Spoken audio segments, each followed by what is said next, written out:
Bismillahirrahmanirrahim. Assalamualaikum warahmatullahi wabarakatuh. Perkenalkan, nama saya Jundiak Darmawan dengan NIM 103032330103 dari jurusan S1 Teknologi Informasi kelas IT 4704. Saya di sini ingin mempresentasikan tugas agama Islam, yaitu sumber hukum-hukum Islam dengan subtopik bahasan. Yang pertama, pengertian Al-Quran, hadis, dan ijtihad. Yang kedua, sejarah turun dan pembukaan Al-Quran dan hadis, nama-nama Al-Quran dan hadis, isi kandungan Al-Quran, fungsi Al-Quran dan hadis, pembagian dan klasifikasi hadis, dan yang terakhir, makna ijtihad dan ruang lingkupnya serta syarat-syarat mujtahid.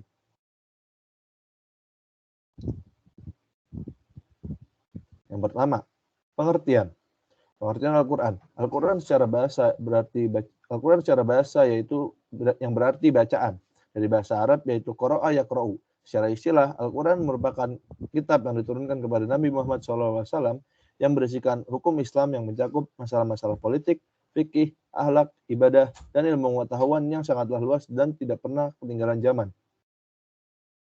Yang kedua, pengertian hadis. Hadis secara bahasa berarti percakapan, cerita, atau berita. Secara istilah, hadis merujuk kepada segala perbuatan, perkataan, dan perjuangan Nabi Muhammad SAW, baik secara tulisan maupun lisan. Yang terakhir, ada pengertian ijtihad. Ijtihad adalah upaya para ulama untuk mengeluarkan pendapat hukum atau fatwa dalam masalah yang belum diatur secara spesifik di dalam Al-Quran, Sunnah maupun ijma, yaitu kesepakatan para ulama. Ijtihad dilakukan oleh mujtahid, yaitu seorang ahli hukum Islam yang mengaplikasikan prinsip hukum-hukum Islam ke dalam situasi baru yang belum pernah terjadi sebelumnya. Selanjutnya, sejarah turunnya Al-Quran dan pembukaan Al-Quran. Sejarah turunnya Al-Quran. Al-Quran diturunkan kepada Nabi Muhammad SAW tepatnya pertama kali di Gua Hira saat beliau sedang bertahanut atau menyendiri. Al-Quran diturunkan pada tahun 610 saat beliau berusia 40 tahun. Malaikat Jibril mewahyukan kepada Nabi Muhammad 5 ayat pertama, yaitu Al-Alaq 1-5 yang berbunyi, A'udzubillahi minasyaitonirrajim. Bismillahirrahmanirrahim. Iqra bismi rabbikal ladzi khalaq. Khalaqal insana min 'alaq. Iqra wa rabbukal akram. Alladzi 'allama bil qalam. 'Allamal insana ma lam ya'lam. Setelah itu, Al-Quran diturunkan secara bertahap selama 22 tahun, 2 bulan, dan 22 hari. Pembukuan Al-Quran. Pertama kali dari zaman Nabi Muhammad, Al-Quran ditulis oleh para sahabat di dalam pelepah kurma, lempengan batu, daun lontar, pelana, potongan tulang belulang binatang.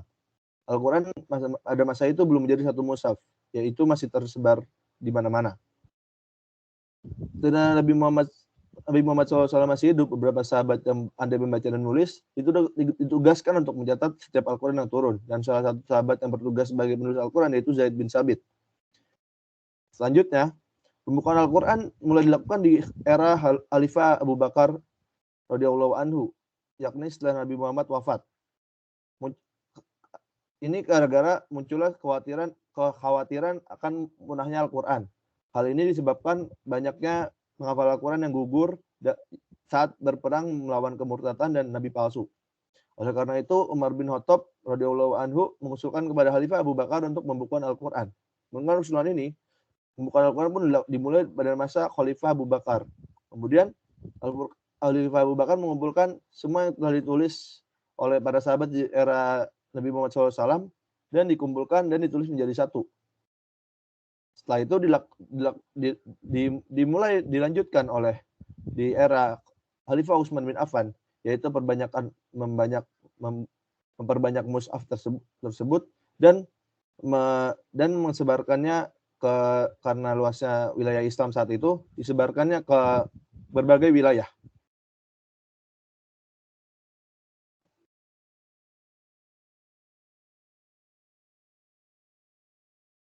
Selanjutnya, sejarah pembukaan hadis dan proses periwayatannya dari masa ke masa. Proses periwayatan proses periwayatan hadis dari masa Rasulullah SAW, yang pertama, Rasulullah SAW sendiri saat itu masih melarang menulis hadis. Saat itu Rasulullah SAW bersabda, bagaimana diriwayatkan oleh Abu Sa'id bin Al-Khudri, Rasulullah SAW bersabda, janganlah kamu menulis sesuatu yang berasal daripadaku kecuali Al-Quran. Dan barang siapa yang telah menulis daripadaku dan Al-Quran, maka hendaklah ia menghapuskannya. Hadis ini diriwayatkan oleh Muslim, Ad-Darimi, dan Ahmad Ibnu Hambal. Hadis pada masa Khulafaur Rasyidin yaitu diriwayatkan dari para sahabat-sahabat yang pernah bergaul dengan Nabi dan mendengar perkataan Nabi itu sendiri. Selanjutnya pada tabi'in, dari hadis pada masa tabi'in, para tabi'in yang notabene adalah murid sahabat juga mengoleksi hadis-hadis Nabi dan mendengarkannya dari para sahabat itu sendiri, karena para sahabat mendapatkan langsung dari Nabi Muhammad SAW. Dan selanjutnya pada masa tabi'in barulah diriwayatkan dengan cara bil lafzi, yaitu dengan lafaz. Dan di saat ini mulailah dibuat pembukuannya. Secara pembukuan hadis sendiri juga dibukukan dengan secara resmi di zaman kebijakan Umar bin Abdul Aziz. Hal ini karena semakin meluasnya kekuasaan Islam ke berbagai negara dan memiliki pengaruh besar kepada 3 benua, yaitu Asia, Afrika, dan sebagian benua Eropa. Dan demikian juga membuat para sahabat tersebar ke negara-negara tersebut. Dari sana muncul berbagai masalah yang berbeda yang dihadapi para sahabat, yang berefek pada melemahnya hafalan mereka. Belum lagi banyak sahabat yang syahid di medan perang. Maka dari itulah Umar bin Abdul Aziz merasa cemas dan khawatir kalau hafalan hadis para sahabat hilang begitu saja. Dan banyak bermunculan hadis-hadis palsu, terutama setelah wafatnya Khalifah Ali bin Abi Thalib sampai kepada masa dinasti Umayyah, yang membuat umat Islam terpecah menjadi beberapa golongan, yang membawa mereka untuk mendatangkan keterangan-keterangan hadis yang diperlukan untuk membenarkan sebagai golongan mereka yang paling benar.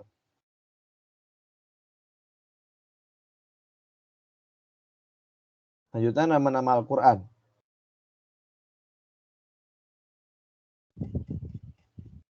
Yang pertama yaitu Alkitab, yang berarti kitab. Dari Al-Baqarah ayat 2 yaitu Dzalikal kitabu la raiba fiih. Juga ada di situ Al-Furqan, yaitu pembeda. Dari surat Al-Furqan ayat 1. Auzubillahi minasyaitonirrajim. Bismillahirrahmanirrahim. Tabarakalladzi nazzala al-furqana 'ala 'abdihi liyakuna lil 'alamin nazira.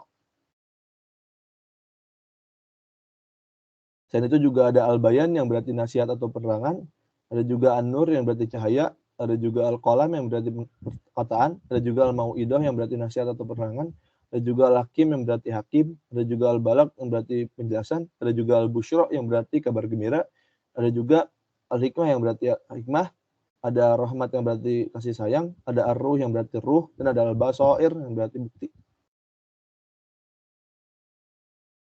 Selanjutnya, isi kandungan Al-Quran. Isi kandungan Al-Quran ada 7, yaitu akidah, ibadah, muamalah atau hubungan sama manusia, sejarah, akhlak, ilmu pengetahuan, kabar gembira, dan ancaman. Yang pertama yaitu akidah. Secara etimologi, akidah berarti kepercayaan atau keyakinan. Orang berakidah berarti orang beriman. Akidah secara terminologi didefinisikan sebagai suatu kepercayaan yang harus diyakini dengan sepenuh hati, dinyatakan dengan lisan, dan dimanifestasikan dalam bentuk amal perbuatan.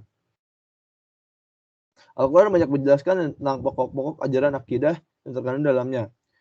Yaitu diantaranya adalah surat Al-Ikhlas ayat 1-4. A'udzubillahi minasyaitonirrajim. Bismillahirrahmanirrahim. Qul huwallahu ahad. Allahus samad, lam yalid wa lam yulad wa lam yakul lahu kufuwan ahad. Yang kedua yaitu ibadah. Ibadah secara bahasa berasal dari kata abada ya'budu abadan, yang berarti mengabdi atau menyembah. Yang dimaksud ibadah adalah menyembah atau mengabdi sepenuhnya kepada Allah Subhanahu wa taala dengan tunduk, taat, dan patuh kepadanya. Ibadah merupakan bentuk kepatuhan dan ketundukan yang ditimbulkan oleh perasaan yakin kepada kebesaran Allah Subhanahu wa taala sebagai satu-satunya Tuhan yang berhak disembah. Ada di firman Allah Subhanahu wa taala, yaitu ada di surat Az-Zariyat ayat 56. Auzubillahi minasyaitonir rajim. Wa ma khalaqatul jinna wal insa illa liya'budun. Ibadah juga bisa dibedakan dengan dari dua macam, yaitu ibadah mahdoh dan ghairu mahdoh. Ibadah mahdoh adalah ibadah khusus yang tata caranya sudah ditentukan, seperti sholat, puasa, zakat, dan haji. Sedangkan ibadah ghairu mahdoh adalah ibadah yang bersifat umum, tata caranya tidak ditentukan secara khusus, yang bertujuan untuk menjadi ridha Allah semata, yaitu silaturahim, bekerja menjadi rezeki yang halal, belajar menuntut ilmu, dan sebagainya. Yang ketiga adalah akhlak. Akhlak yang berarti perangai, tingkah laku, tabiat, atau budi pekerti. Secara istilah, akhlak adalah sifat yang tertanam dalam jiwa manusia yang muncul spontan dalam tingkah laku hidup sehari-hari. Akhlak merupakan satu fundament penting dalam ajaran Islam, sehingga Rasulullah SAW menegaskan dalam sebuah hadis bahwa tujuan diutusnya Nabi SAW adalah untuk memperbaiki dan menyempurnakan akhlak mulia. Rasulullah SAW bersabda, "Innama bu'istu liutammima makarimal akhlaq." Rasulullah SAW sendiri juga merupakan suri tauladan dalam akhlak beliau yang sangatlah baik. Aisyah SAW juga pernah mengatakan bahwa Rasulullah SAW adalah Al-Quran yang berjalan. Ayat-ayat Al-Quran yang menyatakan dengan ajaran akhlak Nabi Muhammad SAW antara lain adalah A'udzubillahi minasyaitonir rajim. Laqad kana lakum fi Rasulillahi uswatun hasanatun liman kana yarjullaha wal yawmal akhir. Liman kana yarjullaha wal yawmal akhir wa dzakarallaha katsira.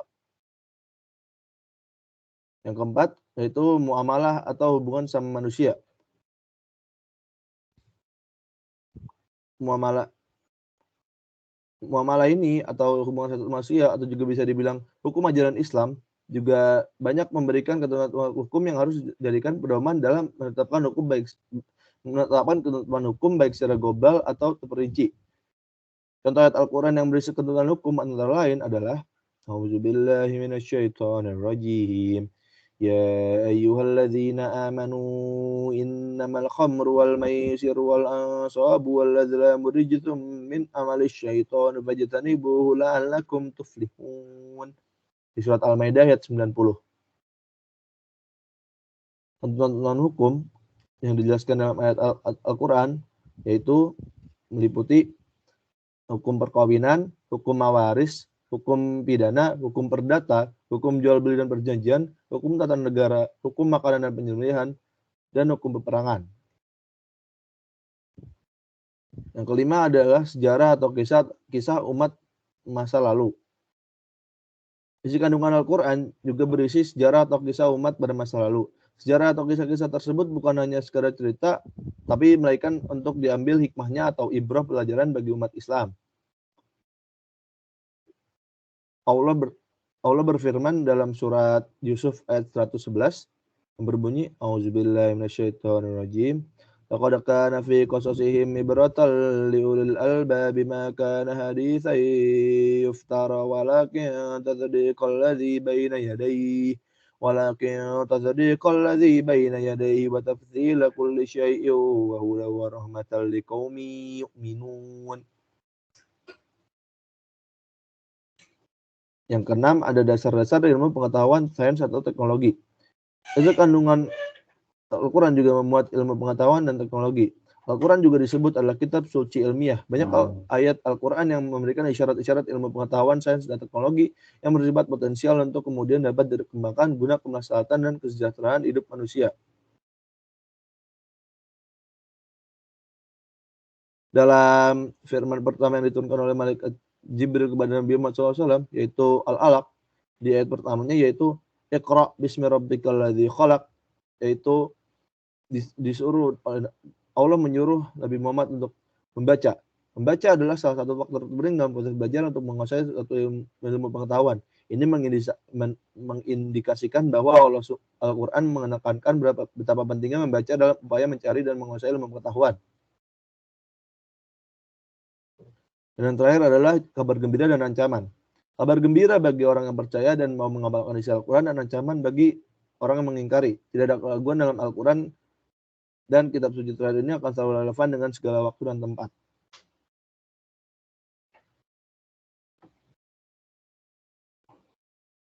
Fungsi Al-Quran dan hadis.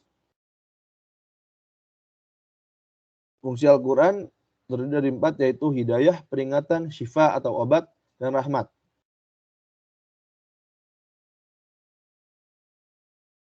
Fungsi hadis terhadap Al-Quran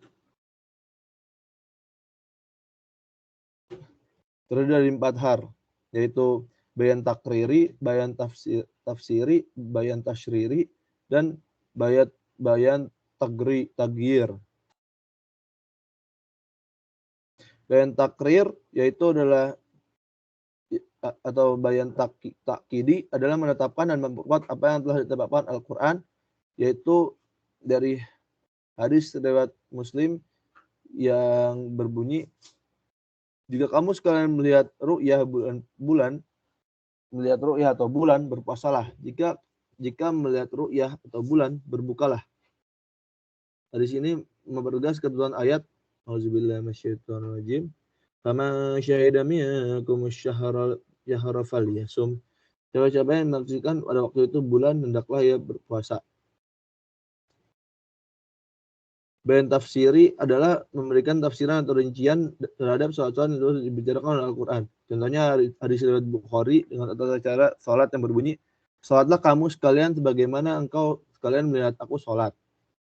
Hadis tersebut menjelaskan ayat waqimus sholata wa atuz zakata warka'u ma'ar raki'in. Yang ketiga yaitu bayan tasyri'i atau ziyadah. Bayan tasyri'i atau ziyadah adalah bentuk hukum yang tidak terdapat dalam Al-Quran atau sudah ada tetapi khusus dalam masalah pokok saja. Contohnya hadis tentang janin yang mati dalam kandungan dan induknya. Sembelihlah janin mengikuti sembelihan induknya. Hadis riwayat At-Tirmidzi. Yang keempat, bayan tagyir atau an-nask. Bayan takrir atau an-nask adalah melakukan perubahan terhadap apa yang telah ditetapkan oleh ayat Al-Quran. Contohnya hadis riwayat At-Tirmidzi tentang wasiat, terkait wasiat ayat ahli waris yang berbunyi, sesungguhnya Allah telah memberi hak bagian bagi orang-orang yang benar-benar berhak untuk itu.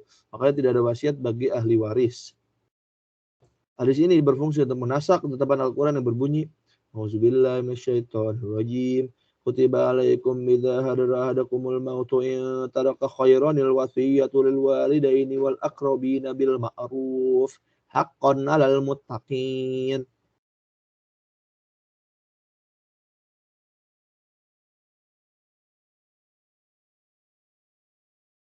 Selanjutnya ada pembagian dan klasifikasi hadis. Hadis berdasarkan kualitas terdiri dari hadis sahih, hasan,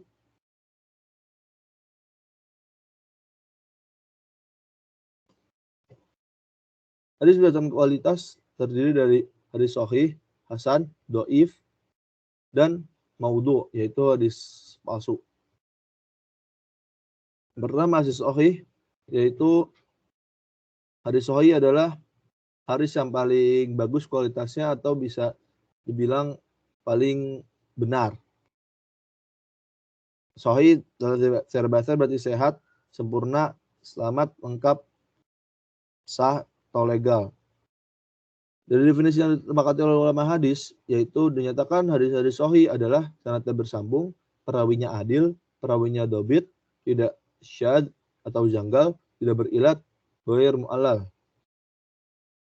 Hadis hasan adalah hadis musnad yang sanadnya bersambung kepada Nabi, diriwayatkan oleh periwayat adil, tidak tertuduh pendusta, tidak mengandung syad atau ilat.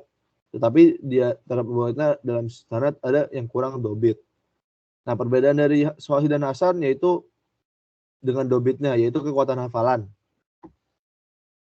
Yang sahih lebih kuat hafalannya, kalau yang hasan ada yang periwayatnya kurang dalam hafalannya. Yang ketiga yaitu hadis doif. Kata sahih yang lawannya doif. Doif berarti lemah, sakit dan tidak kuat. Satu hadis dalam doif, lemah atau tercela apabila di antara orang yang ditekan itu adalah rawi yang bersifat kita perawi, yaitu dituduh berbohong, dituduh suka keliru, dituduh suka salah, suka melanggar hukum agama, tidak dapat dipercaya, banyak salah dalam meriwayatkan, tidak kuat hafalan, bukan orang Islam, belum balik waktu menyampaikan hadis, berubah akal, jadi dari dirinya atau sifatnya, suka lupa, suka menyamar dalam meriwayatkan, suka ragu-ragu.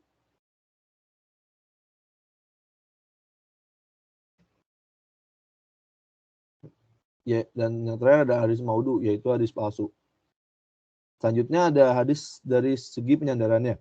Dilihat dari segi penyandarannya, hadis dapat dibagi 3 macam hadis, yaitu marfu, mauquf, dan maqtu. Hadis marfu menurut istilah adalah apa saja yang disandarkan kepada Nabi Muhammad SAW, baik berupa perkataan, perbuatan, ketetapan atau sifat beliau. Hadis marfu ada juga yang sahih, hasan atau doif. Hadis mauquf adalah hadis yang disandarkan kepada sahabat Nabi. Tadi kan kalau marfu ke Nabi, kalau mauquf ke sahabat Nabi. Atau hadis yang diriwayatkannya dari pada sahabat baik berupa perkataan, perbuatan, dan tujuannya.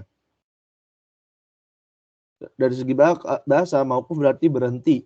Maksudnya hadis ini hanya penyandarannya berhenti ke sahabat dan tidak sampai kepada Rasulullah SAW. Hadis maqtu berarti berarti memotong. Yang berarti memotong. Menurut istilah hadis maqtu adalah hadis yang diriwayatkan dari tabi'in dan disadarkan kepada tabi'in, baik perkataan maupun perbuatannya. Dengan kata lain bahwa hadis maqtu adalah perkataan dan perbuatan pada tabi'in. Tapi hadis maqtu ini dilihat dari segi kesadarannya adalah hadis yang lemah karena tidak dapat dijadikan hujjah. Karena hanya bersandar kepada tabi'in, tidak sampai ke sahabat ataupun nabi.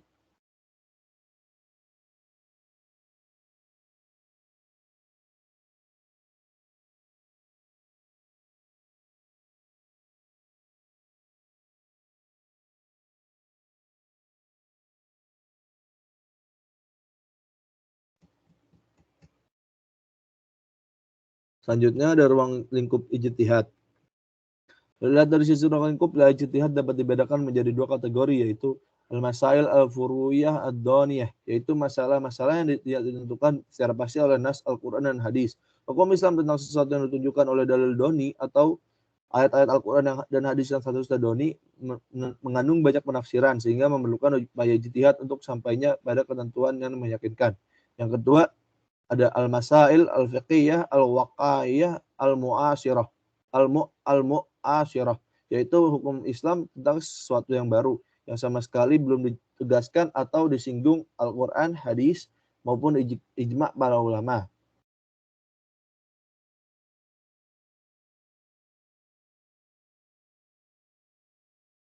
Selanjutnya adalah syarat-syarat mujtahid.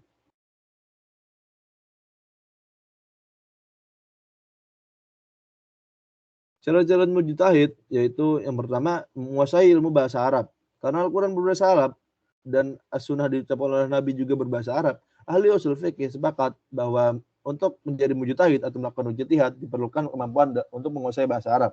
Yang kedua mengetahui atau menguasai ilmu Al-Quran yaitu pengetahuan tentang nasikh, mansukh. Yang ketiga mengetahui atau menguasai tentang as-sunnah. Ulama sepakat bahwa melakukan ijtihad diperlukan pengetahuan tentang as-sunnah baik sunnah qauliyah, fi'liyah maupun takririyah terhadap objek bahasanya. Yang keempat, mengetahui masalah-masalah yang telah disepakati yang masih diperselisihkan, maksudnya yang sedang didebatkan, yang sedang dipermasalahkan. Yang kelima yaitu mengetahui tentang kias. Dalam hal ini dapat melaksanakan kias yang memerlukan ilmu usul fikih, mengetahui tentang kaidah-kaidah kias dan mengetahui tentang cara-cara yang ditempuh ulama salafus salih dalam menetapkan ilah sebagai dasar pembinaan hukum fikiliyah. Yang keenam, mengetahui tentang tujuan ditetapkannya hukum bagi manusia untuk dapat membawa kemaslahatan manusia. Yang ketujuh, faham benar dan perkiraannya yang menurut Al-Asnawi digambarkan mengetahui tentang batasan-batasan serta cara menyusun mukadimah dan kesimpulan agar terjaga dari kekeliruan dalam analisis berpikir. Dalam hari ini seakan-akan disyaratkan juga untuk menguasai ilmu mantik. Dan yang terakhir, niat iktikadnya benar dan hanya semata-mata untuk ikhlas karena Allah dalam rangka menegakkan agama yang benar.